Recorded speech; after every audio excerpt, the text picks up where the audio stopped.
Ever feel like you're capable of far more than what society expects of you? I know I do.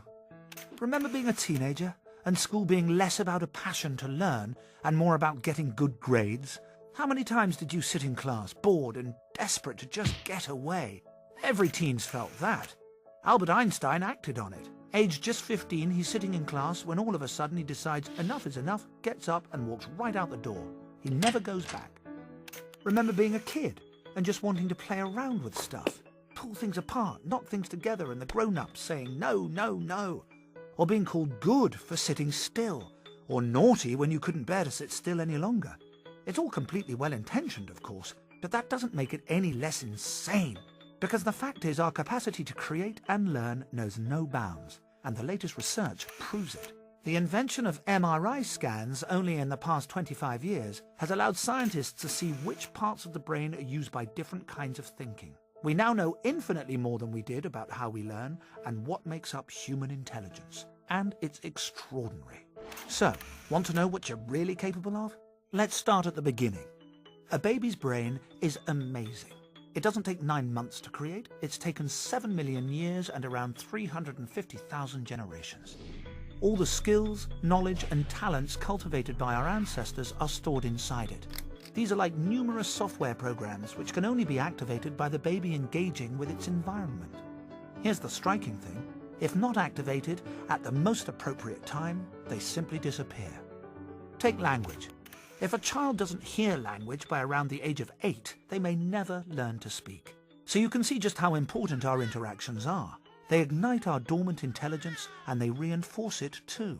There's something else. We've evolved to learn by looking at things from different perspectives and making connections between things. And we do that through play.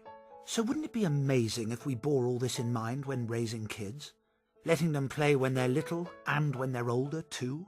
Charles Darwin's teacher said he'd never amount to much because he spent too much time playing with insects. So let children play, because it's never just play. Of course it takes more time and energy to do this, but when you're deciding where to focus resources for kids' learning, you couldn't do better than focusing on pre-puberty. That's when we learn by copying the people around us. After 12 or thereabouts, it's all change. Say goodbye to pliable, easy child, and hello, rebellious, challenging teenager. Ugh, where did that cute baby go? Ah well, let's have another look at that brain. See what's happening? Loads of the connections made through childhood are breaking up and reforming. From around the age of about 12 through to 20, the equivalent of an earthquake takes place in a young person's brain. No more going along with what the grown-ups say. The adolescent brain needs to go its own way.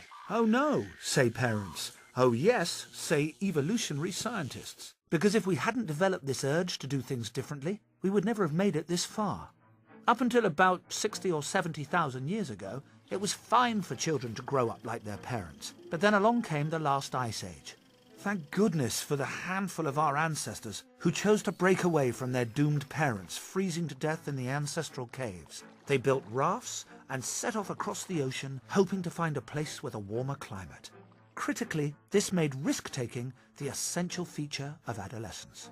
We shouldn't belittle adolescence. We should be honouring it for what it really is. The defining struggle, the moment when the next generation challenges the status quo and pioneers new ways of thinking and being that ensure our survival. Now just imagine if we actually gave adolescents the freedom to undertake that struggle.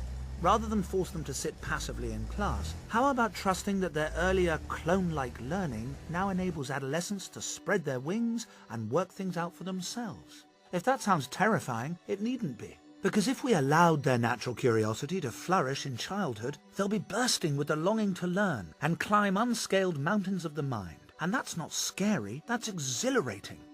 This is the way we've evolved to be. It's what makes us fulfilled, well-adjusted human beings. Let's stop trying to live in a way that so goes against how we're hardwired to live. Let's allow ourselves and the next generation to reclaim the incredible gift of our ancestors.